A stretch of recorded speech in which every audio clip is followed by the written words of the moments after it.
folks, how we doing today? This is Bill once again with NSPCCC, the Nintendo Super Power Club Challenge channel. Today we've got a game that I recently talked about in the 70 card challenge completion video, and it's actually one that was not on my immediate to-do list, but after having given it a few shots, I realized that it wasn't as tough as I thought it was, and I managed to get it done, so here we are. This is F-Zero on the Super NES, and this is card number 30 in the collection. F-Zero, I think, needs no introduction. Everybody knows how popular this game is, and if I'm not mistaken, it was one of the original launch titles that came out when the Super NES debuted. It predated Super Mario Kart and set the standard for Mode 7 racing, and still holds up very well to this day. Very fun title. If you've never played it, you don't know what you're missing. Give it a shot. Not much more needs to be said, so let's go ahead and turn this thing over and let's see what we're doing today.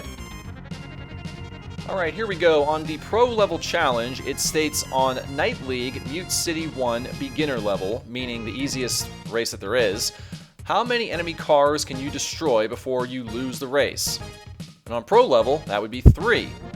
Now you might be thinking, what makes this so difficult? What's the difference between 3 and 2, besides the obvious? Well, that would be that normally when you go to attempt this challenge, the highest number of exploding cars that you can possibly run into, typically, is only 2. The third car does show up occasionally, but it is extremely rare when it does happen. It typically only happens right before you hit the finish line, and you gotta hope and pray that you can hit it before you actually cross the finish line.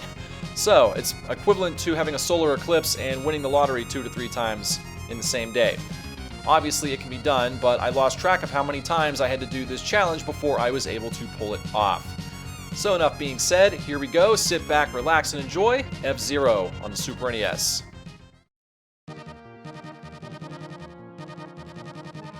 Okay, so what I've found in all my countless playthroughs of this game is that the car you choose doesn't really matter. Obviously go with Night League and Beginner.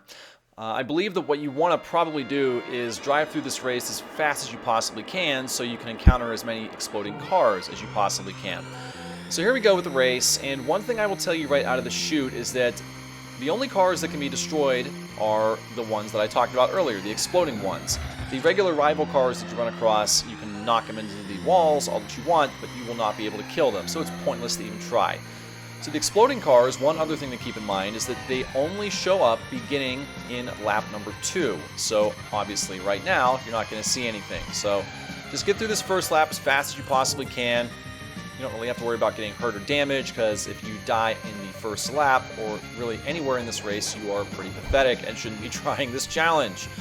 Now here we are in the second race, or the second lap rather, and hopefully sooner than later we'll run across our first exploding car. It is a pink flashing car. So that's one of the drone cars, the yellow ones. You can't do anything to them. Other than that, it's just a standard race, just driving around through the easiest track there is. Shouldn't be much of a challenge. You're just racing, hoping to find these pink exploding cars. And unfortunately, we didn't find one here.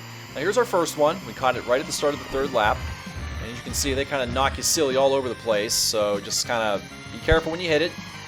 Now, the card does state how many cars can you destroy before you lose, right? Well, we got a special little challenge of our own to throw back at the developers when we get to the end of this. So here we go, we're keeping on going, and we've only seen one so far with, I believe, only 2 more laps to go. Let's see how long it takes until they show up, right? Well, here we are in the 4th lap, and we still haven't encountered it yet, but I believe it's coming up pretty soon. Here we go, here's our second exploding car. We should be hitting this one right about there. We got one more to go, and as I told you, this third car is very tough to show. Very rarely will it show in an actual straightaway where you can hit it cleanly.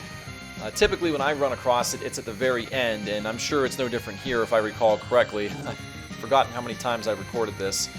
So here we go into the final lap. The exploding car is nowhere to be seen. And also, something else I've yet to mention, but you probably heard it. Go ahead and use your turbo boosters so you can get through these laps as quick as possible, because usually I run across the final exploder toward the end of the final lap. And usually it helps to burn through as fast as you can. Maybe it is time-based, I don't know. I have not confirmed that. And here we go, there's our final exploder. We're gonna take it out, and oh, we get it. And yeah, technically we could have lost the race like the card told us to, but I don't think they really anticipated somebody beating this challenge while winning the race. Well, joke's on you guys, because we just did that. So that takes care of challenge number 30, F-Zero That's now in the books, and we'll see what we got coming up next. But I assure you, we got some goodies still to come. 99 more challenges to go. Take care.